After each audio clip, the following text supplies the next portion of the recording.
जहां पर जुमे की नमाज के वक्त मस्जिद में धमाका हुआ है। बताया जा रहा है शुरुआत में ही कि 5 लोगों की इसमें जान चली गई, कई लोग इसमें घायल भी हुए। ये वो लोग जो कि नमाज अदा करने के लिए मस्जिद में आए हुए थे और तभी यहां पर एक सुसाइड बम्बर ने एक धमाका किया। लेकिन ये बड़ी खबर इसीलिए भी क्योंकि पाकिस्तान के कुछ और इलाकों में इसी तरह से कुछ और धमाकों की खबर पिछले हफ्ते भी आई थी। एक बड़ी खबर इस वक्त आ रही है। राहुल हमारे सहयोगी इस वक्त सेगमेंट से एक बड़ी खबर दे रहे हैं। राहुल, पाकिस्तान में ब्लास्ट की खबर है, क्या ताजा अपडेट आ रही है इसमें? देखिए, बिल्कुल अभी ताजा अपडेट ये है कि पाकिस्तान के पेशावर में एक मस्जिद है, किस्सा खवानी जामिया मॉस्क। इसमें एक ब्लास्ट हुआ है जिसमें 5 लोगों के मारे जाने की खबर है। तकरीबन 30 से ज्यादा लोग हैं जो घायल है। मगर इंटरेस्टिंग ये है कि ये पहली बार ऐसा नहीं है कि इस मस्जिद में हमला हुआ है। पाकिस्तान का एक इतिहास रहा है, लगातार कुछ ना कुछ आपने सुना होगा कि आए दिन आतंकवादी घटना होते रहे हैं। मगर अगर इस पर्टिकुलर मस्जिद की बात करें, जहां के विजुअल्स भी हम लोग देख पा रहे हैं, अगर आप दिखाना चाहें तो, कि किस तरह से धमाका हुआ है, उसके बाद क्या क्या हो रहा है वहां पे। मगर अगर इस मस्जिद की बात करें तो 2022 में भी इस मस्जिद में हमला हुआ था, सुसाइड बॉम्बिंग हुई थी और उस सुसाइड बॉम्बिंग में लगभग 57 पीपल 50 से ज्यादा लोग मारे गए थे। और इसके पीछे की कहानी ये है कि ये जो मस्जिद है ये एक शिया मस्जिद है और पाकिस्तान में ये जो कम्युनल सेक्ट डिवीजन है शिया सुन्नी का, और इसको लेके जो आए दिन हमले होते हैं ये हम लोग लगातार देखते हैं कि ये कॉमन है पाकिस्तान में। तो शायद यही वजह होगी। अभी तक नेचर नहीं पता चला है कि किस वजह से इस मस्जिद में आज ब्लास्ट हुआ है। इससे पहले जो 2022 की मैं बात कर रहा हूँ, उस समय भी जुमे के दिन ही ये हमला हुआ था, जो सुसाइड बॉम्बिंग हुई थी, और आज भी कुछ उसी पैटर्न में दिख रहा है। तो देखते हैं कि आगे क्या निकल कर आता है, क्या अनफोल्ड होता है। लेकिन कई लोग इसमें घायल भी हुए हैं और ये मरने वालों की तादाद भी बढ़ सकती है, जिस तरह से अफरा तफरी का आलम है मस्जिद के बाहर दिखाई दे रहा है, जिस तरह की खबरें आ रही है। बिल्कुल, जिस तरह के विजुअल्स निकलकर सामने आ रहे हैं, मैंने बताया आपको कि 5 लोगों की मौत हो चुकी है, जो मतलब ये अभी तक रिपोर्ट्स में सामने आ चुकी है। तकरीबन 30 से ज्यादा लोग हैं जो घायल है।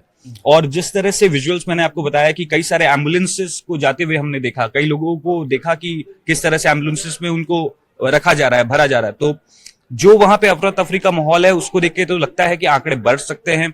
वहीं दूसरी तरफ खैबर पख्तूनख्वा में ही एक दूसरा हमला भी हुआ है, जहां पे टीटीपी और पाकिस्तानी फोर्सेस आपस में, उनके बीच में भी फायरिंग जारी है। तो उसमें क्या निकलकर सामने आता है ये भी देखने वाली बात होगी। तो कुल मिला के पाकिस्तान में 2 बड़े हमले, एक तरफ एक मस्जिद में हमला जो कि एक शिया मस्जिद है, और दूसरी तरफ टीटीपी जो लगातार पाकिस्तान मिलिट्री के खिलाफ अपना जंग छेड़ता रहा है, लगातार कोशिश करता है कि जितना घाव वो दे सके पाकिस्तानी मिलिट्री को, आर्मी को, आए दिन वो कुछ ना कुछ करता है। तो उस फ्रंट पे भी कुछ ना कुछ हो रहा है। अब देखते हैं कि उसमें क्या निकलकर सामने आता है। तहरीक तालिबान ने एक तरफ मोर्चा खोला हुआ है और दूसरी तरफ ये एक बड़ा धमाका। तो बड़ी खबरें आज जुमे के दिन, ऐसे में जबकि मस्जिद में नमाज पढ़ी जा रही थी और तभी ये बड़ा धमाका हो गया है। खास बात यह है कि सिर्फ जुमे की नमाज को ही निशाना नहीं बनाया गया, बल्कि एक जगह दूसरी तरफ टीडीपी और पाकिस्तानी फोर्सेस के बीच में भी एनकाउंटर लगातार जारी है। और अब माना यह जा रहा है कि एक के बाद एक घटनाएं पाकिस्तान में इस तरह की बढ़ती चली जा रही है। खास बात यह कि रमजान का महीना चल रहा है और जुमे की नमाज के लिए बड़ी तादाद में मस्जिद में लोग मौजूद थे। शिया मस्जिद को निशाना बनाया गया और वहां बड़ा धमाका किया गया। रवि अवस्थी हमारे सहयोगी इस वक्त हैं। आप देख रहे थे इस खबर को कि पाकिस्तान में कैसे एक के बाद एक बड़े धमाके, जुमे के दिन नमाज अदा कर रहे हो वहां पर धमाका होता है, शिया मस्जिद को निशाना बनाया जाता है।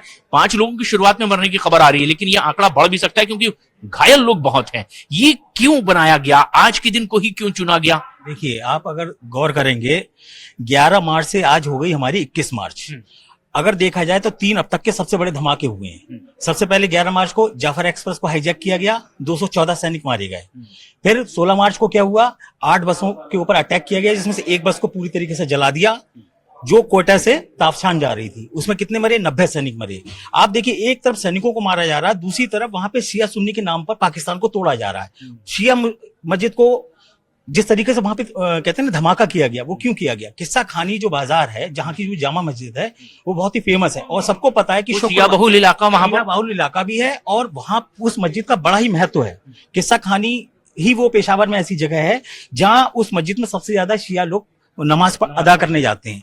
तो ये टारगेट जो किलिंग हो रही है ना, ये टारगेट किलिंग हो रही है। और इसके पीछे का मकसद क्या है? इसका पीछे का मकसद सीधा ये है कि पाकिस्तान में दिखाने के लिए तो एक सरकार है, कि भाई शरीफ सरकार है, लेकिन हकीकत में वहां के जो कट्टरपंथी हैं या जो मुस्लिम कट्टरपंथी हैं उन्होंने पूरी तरीके से उसको गपच लिया है, कहते हैं ना, पूरा कंट्रोल कर लिया है। अब सवाल उठता है कि ये पेशावर से लेकर बलूचिस्तान तक ये क्या हो रहा है।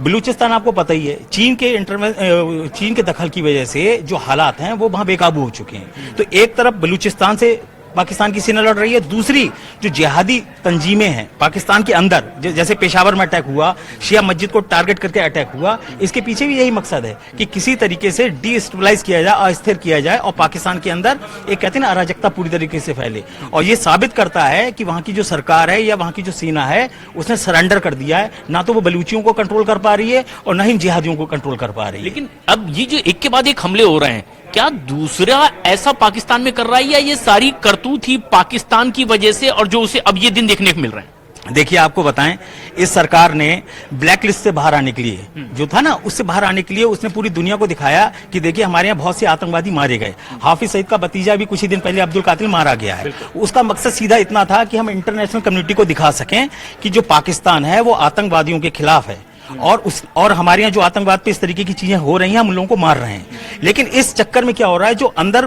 कट्टरपंथी हैं या जो जिहादी तंजीमें हैं, उनका सीधा सा मकसद है कि अगर तुम हमारे लोगों को मारोगे तो फिर हम तुम्हें पूरी तरीके से बेनकाब कर देंगे। इसीलिए चुन चुनकर पाकिस्तानी सेना के ऊपर हमले हो रहे हैं, शिया मस्जिदों पे इसलिए हमले हो रहे हैं ताकि वहां पे एक फ्रैक्शन दिखाया जा सके कि देखिए रमजान के महीने में सुन्नियों ने शियाओं के ऊपर अटैक किया। ये एक मकसद है दिखाने के लिए, एक परसेप्शन क्रिएट करना है ताकि वो और तेजी से वहां पे जो कहते हैं ना बिखराव हो, क्योंकि सब लोग जानते हैं कि जो शिया कम्युनिटी वहां की है वो इन जिहादी तंजीमों के साथ नहीं आती है सीधे तौर पर, और वहां पर उतना उनका असर भी नहीं है। और शिया सुन्नी का जो मामला है वो पाकिस्तान में अरसे से चला आ रहा है, कोई नया नहीं है। बहुत ज्यादा खून बह चुका है और जाने क्या क्या हो चुका है। अभी के जो हालात हैं वो ये हैं कि पाकिस्तान जो है उसके लिए ये जो जिहादी और आतंकवादी हैं वो भस्मासुर बन चुके हैं और उनका अपना सीधा सा फंडा है कि हम अपनी कमजोर होती पकड़ को मजबूत करेंगे। उसका एक ही तरीका है कि दहशत फैलाओ, बम धमाके करो। इसीलिए चुन चुनकर वहां पे टारगेट किलिंग हो रही है, चाहे वो पाकिस्तानी सेना हो और चाहे वहां शिया लोग हों। आप खुद देख लीजिए कि 11 मार्च और 16 मार्च को ही मिलाकर करीब 304 पाकिस्तानी सैनिकों को मारा गया है, जिसमें 11 मार्च को 214 और 16 मार्च को 90 सैनिक मारने का क्लेम बीएलए अकेले कर चुकी है। आप इसी से अंदाजा लगा लीजिए कि बाकी जो टीटीपी है, जिसको अभी अफगानिस्तान में क्या हुआ, अफगानिस्तान से सटे जो इलाके हैं वहां टीटीपी के लड़ाके आराम से जाते हैं। पाकिस्तानी सेना, वहां की सरकार साफ साफ बोल रही है कि भाई आप हमको इनसे बचाओ, आप इन लोगों को लगातार क्यों दे रहे हो, इतनी हेल्प क्यों कर रहे हो, ये हम पे अटैक करते हैं। और अभी तो ताजा खबर आ रही है टीटीपी और पाकिस्तानी फोर्सेस के बीच एनकाउंटर भी चल रहा है, दोनों तरफ से फायरिंग लगातार जारी है। मैं आपको बता दूं, बीएलए ने प्रूव कर दिया है, अभी कुछ ही दिन पहले करीब 2500 पाकिस्तानी अपनी पोस्ट छोड़कर भागे हैं बीएलए के अटैक के बाद। तो आप अंदाजा लगाइए, अगर 2500 सैनिक भाग रहे हैं पाकिस्तान के और बीएलए के लोग अटैक करके उनको भगा रहे हैं, तो उसका टीटीपी के भी मोरल पे आएगा। वो भी कहेगा कि यार अगर बीएलए इतने लोगों को मार सकता है या इतना अपना दमखम दिखा सकता है तो टीटीपी क्यों नहीं दिखा सकता। सीधी सी बात है कि बलूचिस्तान हो, पेशावर वाला इलाका हो, यहाँ पे एक कंट्रोल करने का एक सिस्टम चालू हो चुका है कि हम अपनी पावर सेंटर जो बन गए हैं, बीएलए ने अपना सेंटर दिखा दिया कि भाई बलूचिस्तान जो हमारा इलाका है वो हमारा रहेगा। इधर जो टीटीपी है ये अपना अफगानिस्तान से बाकी जो सटे हुए इलाकों पे वहां पे अपनी पकड़ दिखा रहा है। तो इसमें जो पिस रहा है वो कौन पिस रहा है? एक तो पाकिस्तानी सेना पे अटैक हो रहा है जिसने इन सब लोगों को खड़ा किया था भारत के खिलाफ। अब आज वही भारत के खिलाफ जो लोग खड़े हुआ करते थे वो आपस में एक दूसरे को मार रहे हैं। तो इसीलिए वहां के लोग क्या करते हैं, वो बोलते हैं कि साहब ये जो अटैक हो रहे हैं ये भारत की इसमें एजेंसियां लगी हुई हैं, जबकि हकीकत में ये उनके अपने पैदा किए हुए लोग हैं। तो इसका सीधा से मतलब है कि आने वाले दिनों में पाकिस्तान में और भी ज्यादा अटैक होंगे, ये तय है। ये अभी भी दिख रहा है, ये नासूर पाकिस्तान का ही पैदा किया गया। और बड़ी खबर है कि 5 लोग उस मस्जिद में अब तक मारे जाने की खबर आ रही है। कई लोग इसमें घायल भी हुए जिन्हें एम्बुलेंस के जरिए अस्पताल तक पहुंचाया जा रहा है। लेकिन ये हो रहा है सब कुछ वैसी जगह पर जहां शिया मस्जिद, शिया बहुल लोगों की मौजूदगी है और वहां निशाना बनाकर के यह हमला किया गया जुमे की नमाज के वक्त। वहीं दूसरी तरफ खैबर पख्तूनख्वा से भी यह खबर आ रही है कि वहां टीटीपी और पाकिस्तानी फोर्सेस के बीच में दोनों ओर से फायरिंग लगातार जारी है और एक बार फिर कुछ वैसा ही करने की कोशिश जो कि पिछले हफ्ते भी देखने को मिला था। और बीएलए बार बार यह कह चुकी है कि अभी तो कई और बड़े हमले करने होंगे और इसके लिए पाकिस्तान की फोर्सेस को तैयार रहना होगा।